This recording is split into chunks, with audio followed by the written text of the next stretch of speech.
hot and sweaty then. Scotland, how do you survive in this heat? Oh, I know. Oh, good.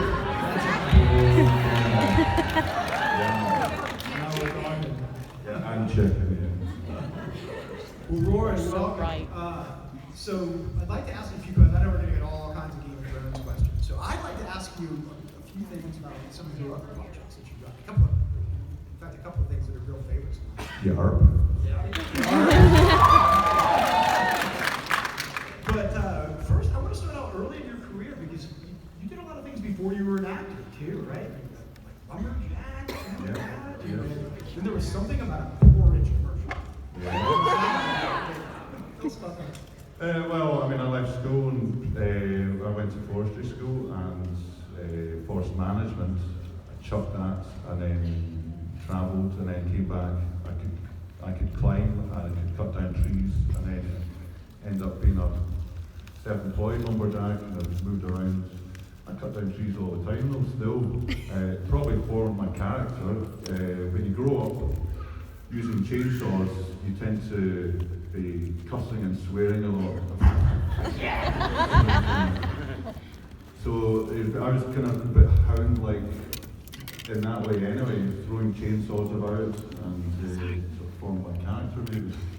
And the porridge thing, that was my first break into show business. It was an advert advertising oatmeal, and they found me, as you do, and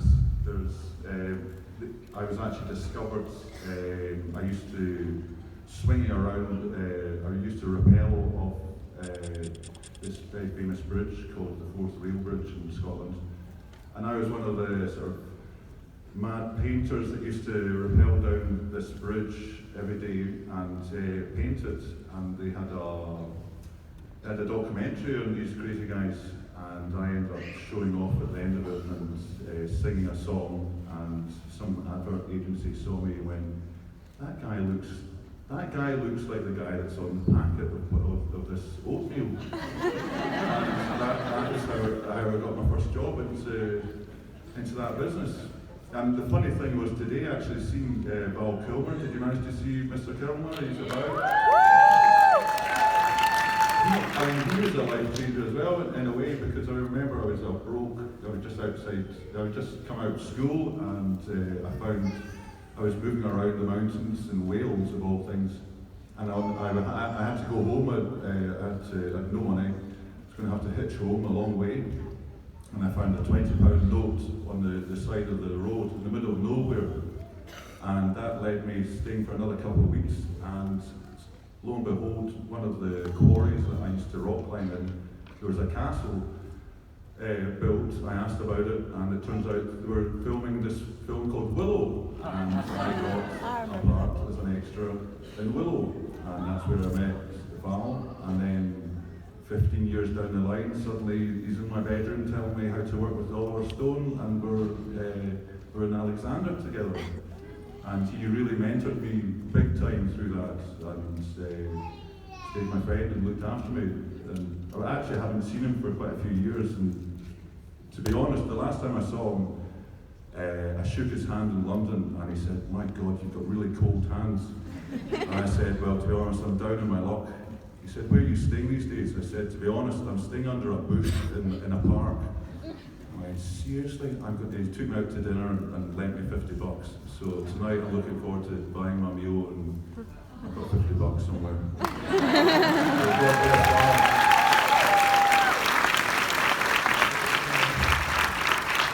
a nice segue into one of the things I wanted to ask you about. I thought, I mentioned some of the things that I really enjoyed your work in before Game of Thrones, and one of those was Alexander, which, you played Kratos, one of Alexander's... Mighty Kratos. Right.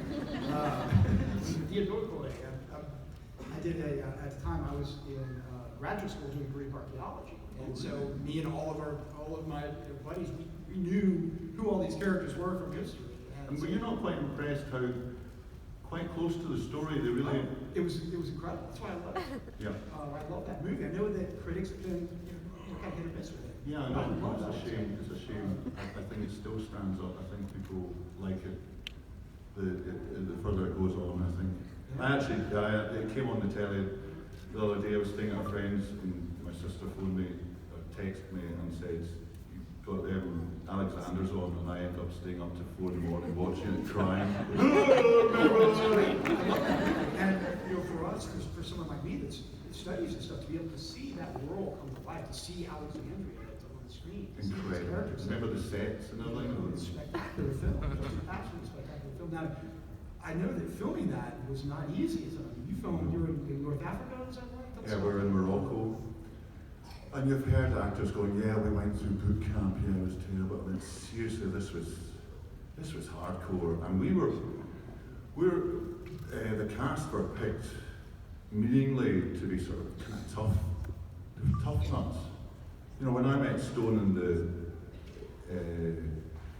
the first edition, he tried to crush my hand. I crushed it back. And he said, "Can you fight?" You know, I read the script to, nervous thinking I'm going to have to read this thing to him. He said, "Can you fight?" I said, "I'm from Glasgow," and then showed that my nose had been broken several times. I think that's what got the job, to be honest. And then suddenly I'm with all these other, I was the only Scotsman there, a bunch of Irishmen, and we hit the desert 2-3 weeks at least, no communications, and we became kind of soldiers. We learned how to move, we were all given a few hundred men each, and how to drill them and fight with them. And boy, I mean, 6 months later, we'd moved to another country, we'd moved to Thailand, and suddenly you're with all the men that you were like brothers by then, and we were hardcore drinking at night and fighting, and it was just great. And we were just remember we were all there, and we were just staring into the jungle ahead, and suddenly there was a whistle, and I'm not joking, 50 elephants were running at you with 500 men, with no stunt rehearsals, and basically, someone was going, "When you go from that big guy coming, oh, don't you worry, I'll get him." And then come back, and then Oliver would come up and go, "You realise you smashed one of my main Thailand stuntmen's teeth right down his throat?" I said, "Well, tell him not to run at me then." It was amazing time at Alexandria. We were never the same again. And I don't think we'll ever be in a film like that. It was something special. Yeah. It's a great film. I wish it got better credit. Yeah, it's a shame. Spectacular movie. Another one, and this is far less known, but another one of my favorites, and this is another movie that's, I think, is really underrated, is Solomon Kane. Oh yeah. How many people have seen Solomon Kane? Not enough. Go see this film. I think it's on Netflix right now. And the baddie, actually, the guy that was, is it Malachi maybe? Malachi, yeah. On the Flames, guess who he was? He plays the Night King in Game of Thrones. That's right. And, I just remember doing it. James Jewett was fantastic in it. And my character lived, he lived, and there was talk of a sequel actually, but I've never heard. It didn't happen. It had distribution problems. Right. Is it a series of books? I don't know. I don't know anything. Yeah, it was. It comes from Robert E. Howard, the same guy that created Conan the Barbarian. Right. The creator of Conan the Barbarian. Solomon Kane is another one of his characters. And he was in Marvel Comics and all as well. He's actually one of George Martin's favorite characters. Just to kind of bring everything full circle. So it's a really great dark fantasy, sword and sorcery, dark fantasy, set kind of an Elizabethan period. But you were great in that. You would sort of storm the enemy castle there, and more fights. So you've done a lot of these. Well, that was a cold shoot. That was hard. It seemed like it was raining for that whole movie. Yeah. So you did a lot of these types of films, sort of sword and sandal, sword and sorcery type movies, fantasy movies, which obviously probably helped. I think so. I knew how to swing a sword by then. You know how to swing a sword. Yeah. But Hot Fuzz was kind of a change. Yeah.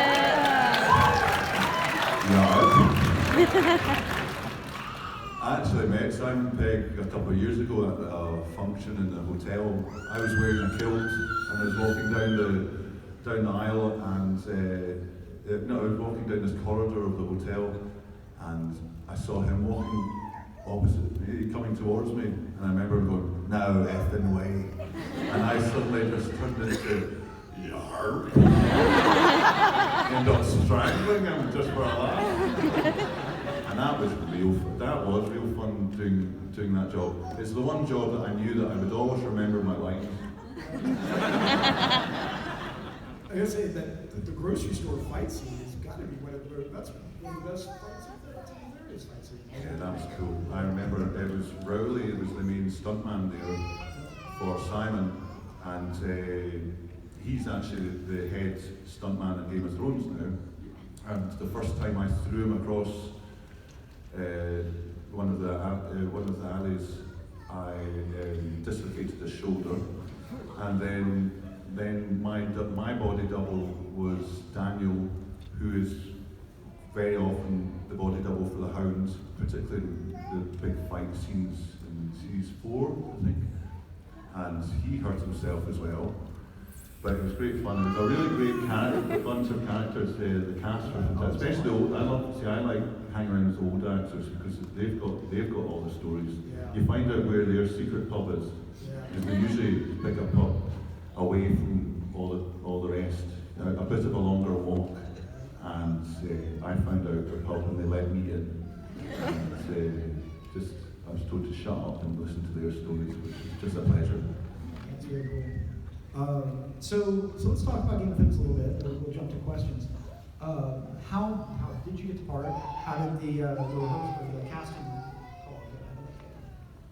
Yeah, casting was down in London, and I remember it was in Soho, London, and I remember I took the train down from Glasgow, and I was exhausted. I'd been up in small hours. I think I'd been on a quad bike, boat, train, bus to get to this, and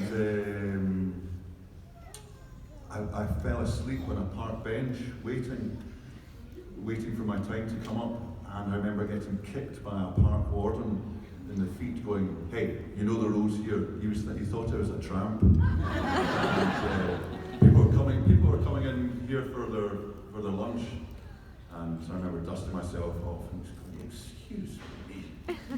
And and then I went into the audition room, and well, my sister had given me about 4 lines, and I'd learned them, and I was practicing them while everybody else was going in. And then I saw the other characters had at least a full page of dialogue, and so I asked, "What's this?" And basically, I'd been given the wrong sheet, the wrong dialogue. So I would have to learn this whole page, and I didn't have enough time. Basically, they put me to the back of the list, and I was in the heat wave, and then for 4 hours I waited in that waiting room as all these actors came out. And by that time, I was raging. I mean, I don't really like big cities anyway, and that was it. London, that's it. I'm never going again. And I remember writing. There was at one point, I think it was the look at me bit, and I remember just doing a note going, "This is the moment when I'm going to unleash all my anger of today." And I remember when I suddenly went, "Look at me." Look at me!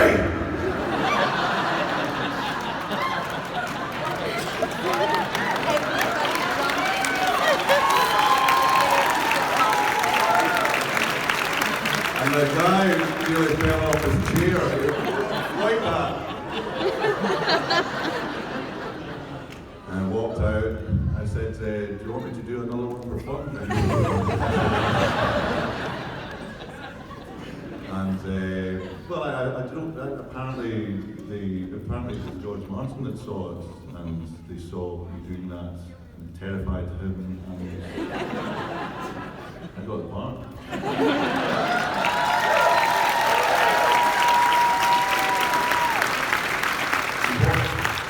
What a part! You know, I didn't really understand how big it was going to be. When they first started, they started in Scotland for the pilot, and I I knew there was. I did read the first book, and I thought, well, there's a hope that there's some kind of story going on here. But I really did think, because it's such a big cast and all the world politics that was going on, that it really was just going to be a spear carrier in the back. I was going to be the bodyguard, as I'd been many a bouncer and a bodyguard before, and keep an eye on this horrible little prince. And that was it. But somehow this part just got bigger and bigger. I did actually have quite a big speech in the first. Well, they stopped the pilot. I think they threw it out, changed some cast, and then started all over again. They spent millions on it, threw it all out the window. Started again in Ireland, and then he said to me, right, you're not doing this speech anymore. The speech was the audition speech, and I thought, God, are you firing me here? And they went, no, you're in the show. You're going to be in for a long time. I can assure you. We're just going to bring you in slowly.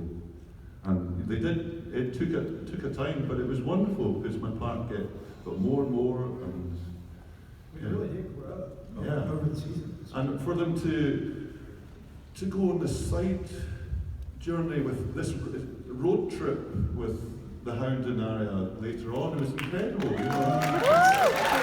I felt they didn't really do it, but they did.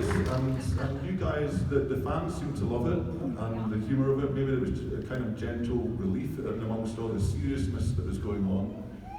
It really worked out. Yeah, I mean, it did, and it felt that way. It felt like that maybe this wasn't entirely intentional to start with.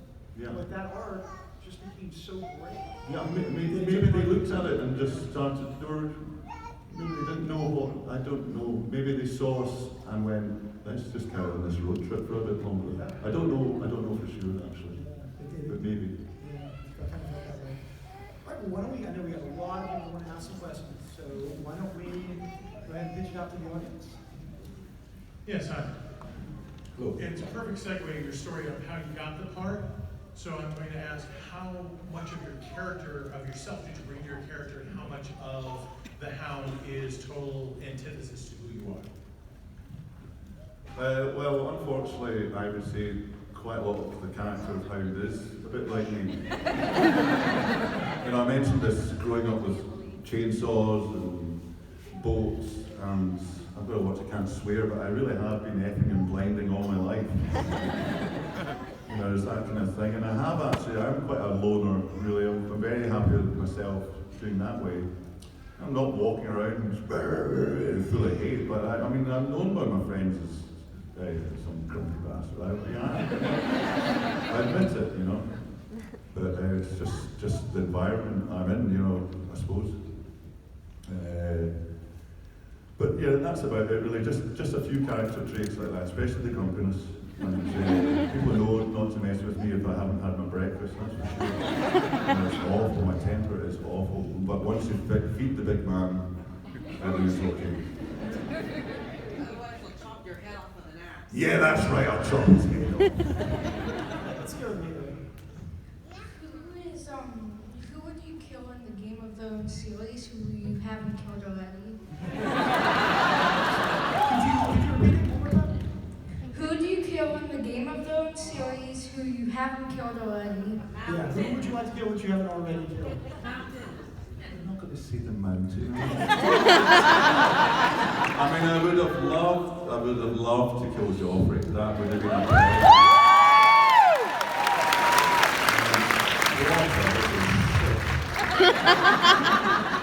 and it would have been much slower, none of this poison thing. Real slow torture. Me and the Hound have got no time for bullies. So, it'd be him for sure. But I mean, there's a lot nasty. That little finger was that right? I don't know, I did a panel with Jack last year. He's such a nice kid. Oh, Jack is one of the nicest guys I've ever So met. nice. Incredible, complete opposite. Oh, me? Yes, Hi. You. This might be a personal question, I'm not sure, but Keep it I was tasty. just wondering what you named your boat. Pardon? The name of your boat. What did you name your No boat? chance. No No, chance. no, No chance. Can I have a consolation beer? No, these days with communication, no, I'm sorry, I can't mention Okay. that. Can you No. name- My old boat was called Catalina Q, but that's Okay, all. that's awesome, thank you. Thank you. And little Kim before that. Hi, I really love your character, Kenny, from the book group. Oh yeah. And that character's really different from the Hound. I was wondering what kind of character you prefer, somebody that you kind of already like, or somebody who is the antithesis of your actual person? That's a good question. Well, first of all, playing Kenny was a one-off thing because he was in a wheelchair and it was a big guy. I felt that I wasn't playing the big guy because I'm sitting down all the time. That was good. I felt that was a one-off with that. Yeah, no axes, no chainsaws. Yeah, exactly. But there's so many sides to this Hound as well, which is wonderful. I mean, I don't know if I'll ever get a part given as good as that, really, to be honest. So I would say the Hound was the one-off kind of thing. Thank you. 2 questions real quick. How long does it take you to get into makeup and full costume? And is that your favorite beer, or do you have another one? No, I'm a Guinness man. Guinness until it gets too much and then onto the whiskey. And yes, when we first started doing the Hounds, it was about 3 hours, but now it's been brought down to about nearly 2 hours, an hour and a half sometimes. It's still pretty horrible. I mean, it's all over now. You've got to remember, you guys are waiting for the final thing, and which must be really exciting. But I've just been thinking that this last couple of days, especially signing autographs and stuff, and I'm seeing pictures of things, of me in scenes, and then I'm seeing old friends, and there's Beric, and there's Forrest, and there's that big bitch Quentin. Which I kind of smile, but I'm in kind of mourning now, and I think we all are. You can imagine what that's like. Well, you can't. I can't remember what the question is, but can I just go on to this? I'm just wondering what the hell you guys are going to do once this is all over. I mean, I'm lucky. I keep myself busy, and usually I'm some scared little boy on an ocean going, I should be out of here, I'm scared. And you're not thinking about Thrones, you're not thinking about it, but it reminds you all the time when you're signing photos and being asked questions. And it's like losing a limb, you're trying to get over it. It's quite upsetting, a little bit. Anyway, that's it. Sorry, I've lost it here. But to get what I mean, that I'm in mourning actually, it's all over for me, but you've got another year of amazingness. What are you going to do after? Cry! I mean, you're going to have to get into some show now to try and, or start building a boat or something, I don't know. Rewatch it. Prequel. Start from the beginning. Yeah. Lord of the Rings. I mean, it's just been such a How huge long effort has it been almost since we've watched this? Yeah. better part of a decade. But it's the young ones, it's the young casts. Maisie and Sophie and Kit. I mean, I remember, I'm a big grown man, and I've gone around the world and done several jobs in different fields, not just acting and my own person. I know who I am. But these are people that came in and that was their first job, and they were little kids. I'm looking at the time that first season going, oh no, here we go, a bunch of kids actors. This could be an absolute nightmare. That's the reputation.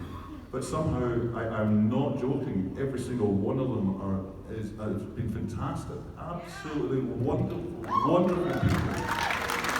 I mean, I don't know if it's just because they appreciate, that probably that is why it is, because it's same with all the grown-up actors. there's no assholes in it. Maybe they've just got rid of them all. Joffrey. No.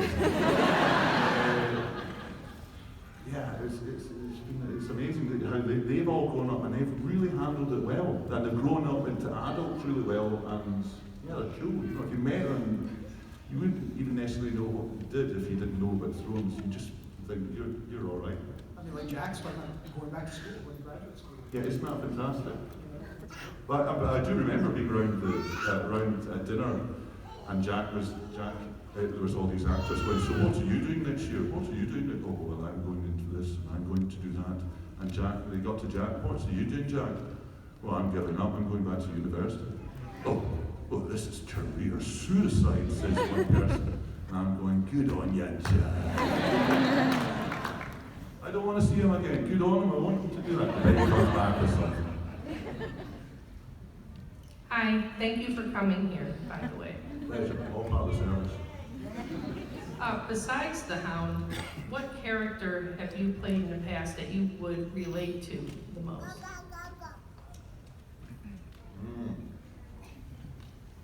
Oh. My parts now. I'm not going to say yarp. No, I like this Kenny from the book group. I like that kind of thing. I relate to. I mean, every character you try and relate to, but there's no one going, that's me, to be honest. It's not. I'm totally individual. And no, that hasn't happened yet. Okay. I don't think I would want it to happen, to be honest. Not even the porridge guy? Oh yeah, the porridge. And, I mean, the porridge guy, sorry, excuse me. Porridge guy, the original porridge guy that is on the packet actually built the house that I live in half the time. You couldn't make that up. and also you have your harmonica. Can you play something? Pardon? You have your harmonica. Can you play I something? did, but I just realised that one of the holes aren't working. But let me try again.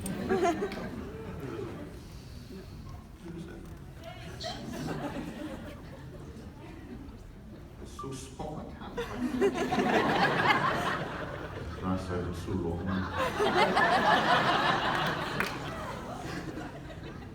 But I'll feel myself up until I find it. Hi, I'm a big fan, and I would like to know what's the strangest experience you've ever had with a fan?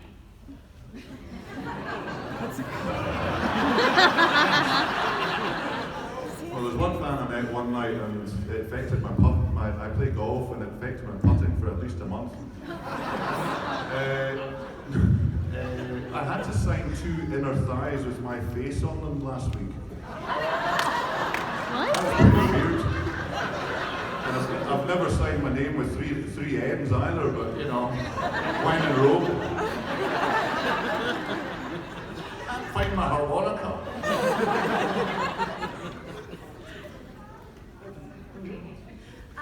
So one of the most profound and touching moments for Sandra's character is when he buries the farmer and his daughter.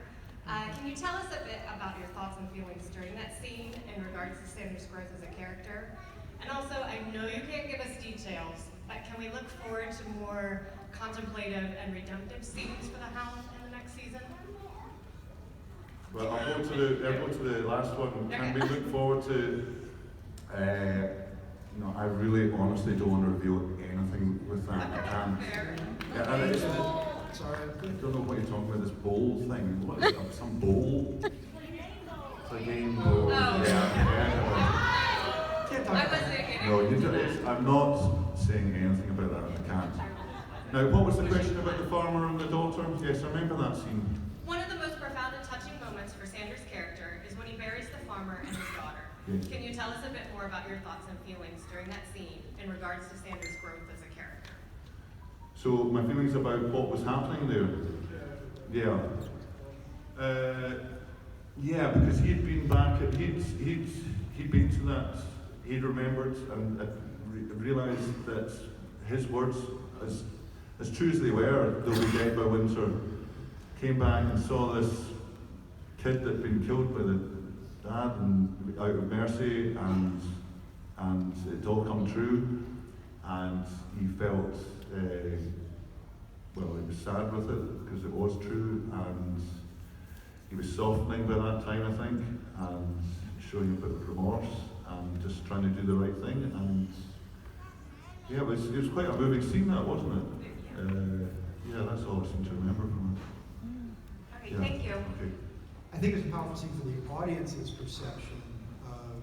It was showing something different, wasn't it? Right. Well, and just the fact that you realize that when he was saying those things earlier, he wasn't just being a jerk. He wasn't just. He's seen a lot. He's seen this before. He knows he's a realist about the way the world works. Yeah. And it's. I know it was a powerful scene. Can I ask y'all though? Do me a favor, please keep to one question so we can get everybody to have a chance. Do you have a second question? That's okay? Yeah, We'll just I get back to remember the, that. the back of the line so everybody can get a chance. I'm on my fourth Guinness. So I just wanted to know, what is your favorite one-liner from The Hound? Well, there's children here.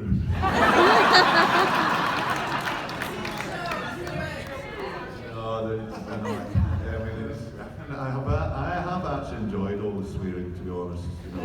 Yeah. I mean, just funny things when you read.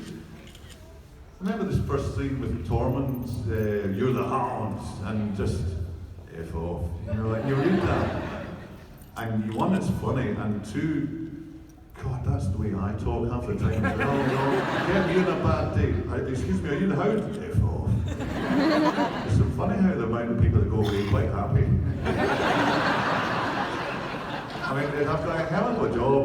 I'm literally been here half the day, and the amount of people that ask me to swear at them, and oh, thanks very much. No problem, F off. Chicken lines. Yeah, the chicken light. I mean, the tavern scene was. That's good. That's fun. I mean, you've got to remember, I'm not jumping up and down during that day going, "Oh, hey, isn't this fun?" You know, I mean, I'm nervous. I've been stuck, you know. I don't find it easy. I don't walk in this go, la la la, the Hound's back. It's a long, long process. I mean, months and months before I phone all my friends, stop all relationships, don't see anyone, and go total recluse-wise. And it's just the way it takes its toll. That's why I'm kind of glad it's over, because it's not that easy, to be honest.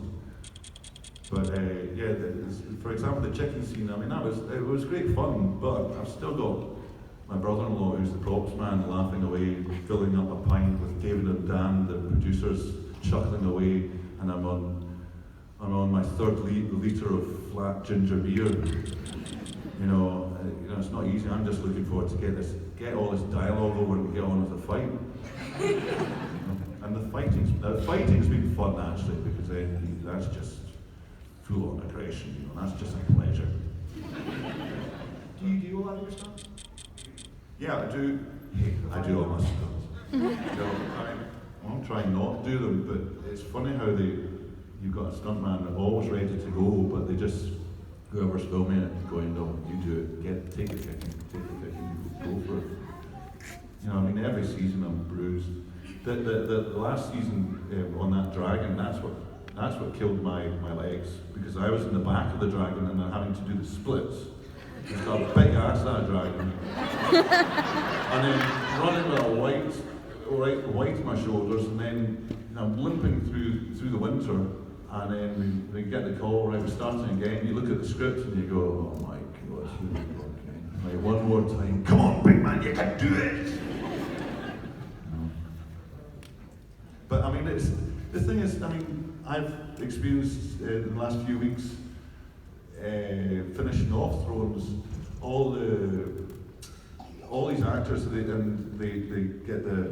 get the last clap. Well, that's a wrap for so and so, and then they do a little speech, and then David and Dan and producers appear, and we're giving a picture. And the theme of nearly every thank you speech, "That's my last day on Thrones," is, I don't think we'll ever, and I think you know this, to the whole crew, I think, and the crew all agree with it, they'll never in our lifetime, I don't think, be as good and great a show as this, as well written, and as the talent in it, behind the camera as well. front of the camera, and that was the ongoing thing. I think this is the peak. We'll be very, very lucky if something ever comes along in all our careers and all the types of work we do in this show. The hundreds of people that are all there. It's never going to be as good as this. So just appreciate it.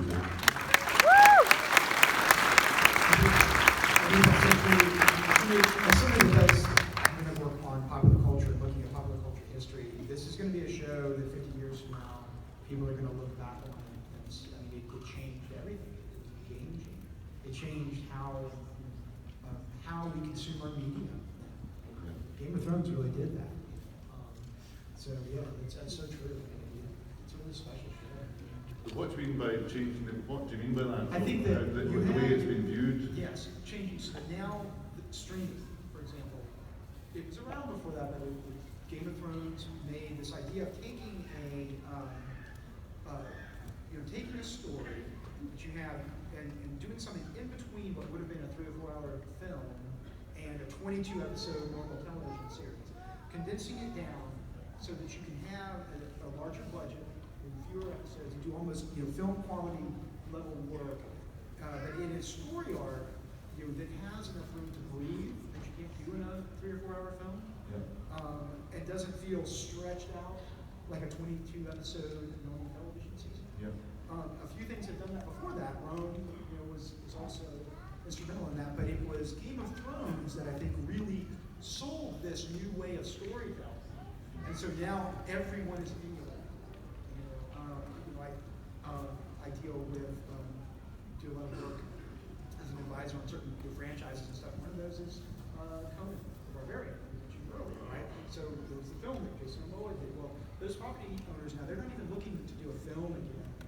They're like, forget it, that's not what it's at.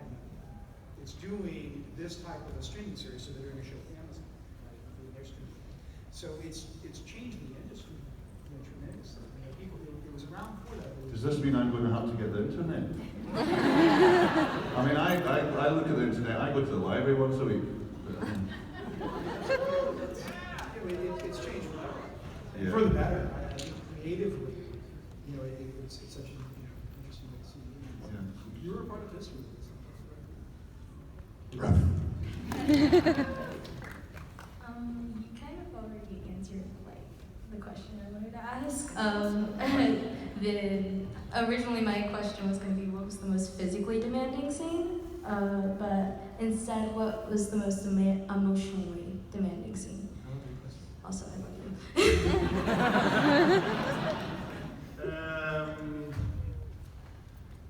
And emotionally, I seem to remember quite well. Apart from what's ahead, I would say when I went on the road trip with the Hound and Naria, we went out and then the Hound started opening up about, oh yes, that scene opening up about what happened to him, about his burns. That was quite deep. That I was touching on things that I hadn't done before. Yeah, I would say that. Thank you. Now, was that not supposed to be the speech that got cut from the first season? Was that or something along those lines? Yeah, I think yes, it was. That's right, it was. I'm trying to remember it now. It seems all so long ago. But yes, that's exactly what it was. It was telling the story to Ariana. I mean, and that was a big thing for the Hound because the Hound, guess what? He never ever told that story. I think if you knew the character, there's no way, especially not to a little girl, never discussed that. So it was a massive thing that. It was a lot of work that actually just to get around, just to get that going. Hopefully it worked. Oh, yeah, it did. To answer your question from earlier, when the show is over, we're still going to be waiting for the next books. More books? Oh no, that's right. We're ahead of the books now, aren't we? Yeah, we're still waiting on George R. R. Martin. So my question was, did you have a certain actor that you had the most fun working with, or did you have any prank wars behind the scenes? Could you repeat that one more time? Did you have any prank wars behind the scenes or actors that you had fun working with? Gags, Oh, I'm Mr. Yeah, like, you know, you prank someone, they prank you back. Yeah, wait a minute now. I mean, I'm always doing stupid things. I mean, my common thing I do all the time, to be honest, and it's not actually funny. It must cost, over time, it must cost thousands and thousands of dollars. But I'm quite good at pickpocketing. I'm quite good at pickpocketing swords. Somehow, maybe I've got the reach, but I can bump in and go, oh, sorry, you know, go up to Big Christoph, go up to Tormund or whatever, or Beric Dondarrion or Thoros or whatever. You bump in and you go, oh, sorry, and at the same time you steal their swords, and then you go, and we're going to go for a take, and action. Where's my sword? Right, take the whites back, all these hundreds of people. Right, start again. Who's the clown that took Thoros' sword? Thank you. Yes, good afternoon. Thank you again for returning to Tampa. Speaking of the emotional aspects as mentioned in that scene with Arya and with the Hound, if you feel comfortable speaking about it, how do you prepare for the emotional aspects of the acting rather than the physical stunt work, and how has that changed with working in your work with Sandra Clegane, taking that on for the future? Yeah, well, it's revealing quite a bit. Oh. No, but I mean, I'll be totally honest. I have meaningfully,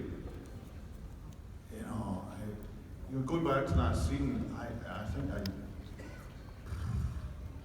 7 or 8 months before, I total cut off of all relationships, and I actually, it's bad this, but I actually meaningfully make myself lonely a little bit, and just totally on my own, and it did help, but it's not healthy,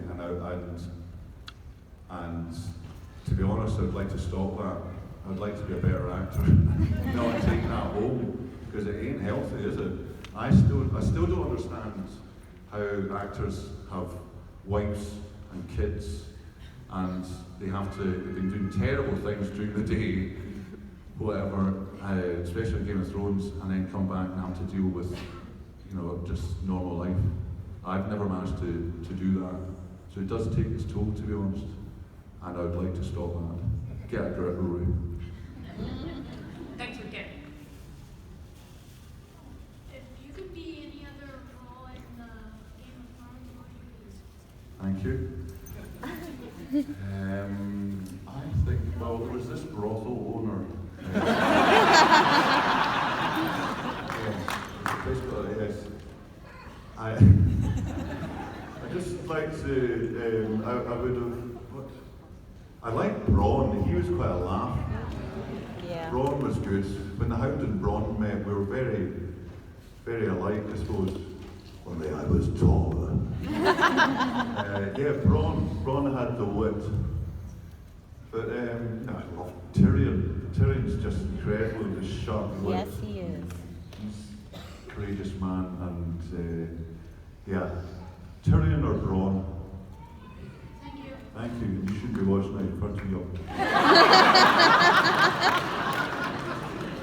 Yes, I would like to ask about your amazing role in 2007 Hot Fuzz when you played Michael Armstrong. My question to you is about the casting for that. You told us about Game of Thrones. I was just wondering if you just walked out, just kind of the audition for that. What was it like? Did you say it one more time? Did you ever go to Game of Thrones? Did you ever go up and be Lurch? From the 2007 legendary film Hot Fuzz, you played the role of Michael Armstrong. Yeah. And my question about it was the auditioning for that. Was it just you walked in and that's our guy? Or did you walk in and act out different scenes? Or what did you do? How did you get that? Right, no, that's interesting. Well, first of all, you won't believe who was in the waiting room that was probably the funniest audition I've ever done. Not that auditioning is funny, it's very stressful. But can you imagine all the types that they brought in for Michael Armstrong for a yarn? So I was with all these people, and guess who was staring right opposite me? was Kristen Nairn Hodder. So we both auditioned for that part. And I think I actually got that part because I used to be the unpaid night watchman of a castle in Scotland. And I remember telling them the story that, I literally used to live in the gatehouse of this castle in a turret. And when a visitor came by, you had to go, sorry, that's the Guinness. You had to go downstairs and turn a wheel, and then these giant oak doors opened up. And oh no, if someone arrived, there was a small door inside the main door, and I would open the door and just lean out and go, "You ran." I told them that story that I was this kind of yerb, all this kind of thing. So maybe that helped. I don't know. Well, thank you so much, and enjoy again tonight for us. Thank you. So you're a little short on time. I just want to ask you real quick. Obviously, you can't talk about the next season of Game of Thrones. Are there any other upcoming projects that you've got that you can't talk about that you'd like to get into? You wouldn't believe. See, once this Thrones finished, you wouldn't believe the amount of times I'm just honestly not even. I'm being sent. I'm sure I'm being sent fantastic things, and I just don't want to. I just want to go away in my boat and disappear. To be honest, for a while, I need a break. To hell with it. I need a break, and I actually only want to do my next job, whatever it is. I want it to be a case of that you can't not do it. You can't. It's something like the Hound. You've got to go for it. It's got to be something amazing. Oh, hopefully, that's the plan. But I don't know what it's going to be. And real quick, just want to make a real quick announcement. We'll get the last couple of questions. Rory's going to be doing an impromptu, unscheduled autograph session back at his table immediately after this panel. So if you guys haven't had a chance to get your autograph, this might be a good time to do that. And I'm back tomorrow as well. Back tomorrow as well. Cool. Are you having a good time anyway?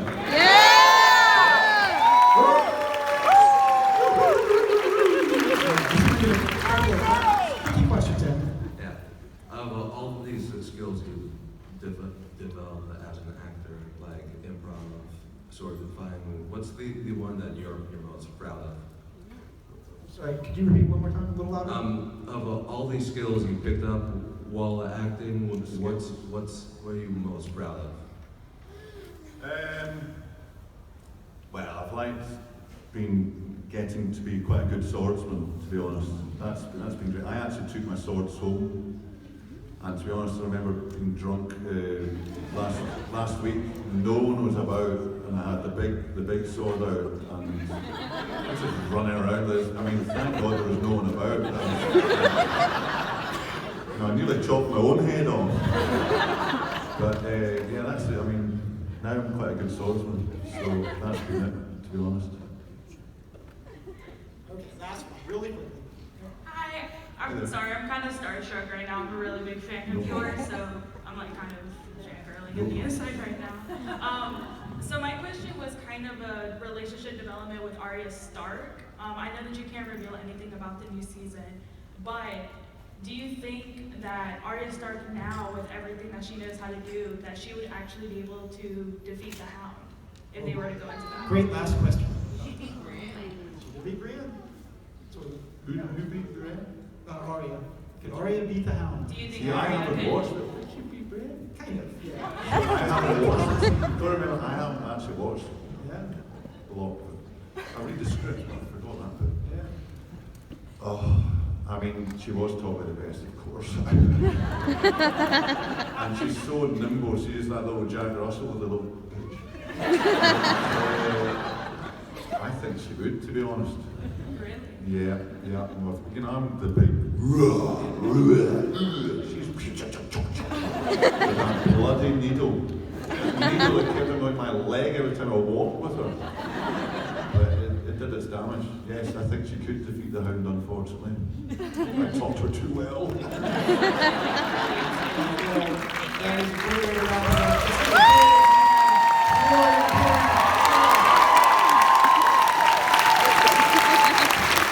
Just enjoy the next season. It's going to be amazing. You're going to love it. All the best for her.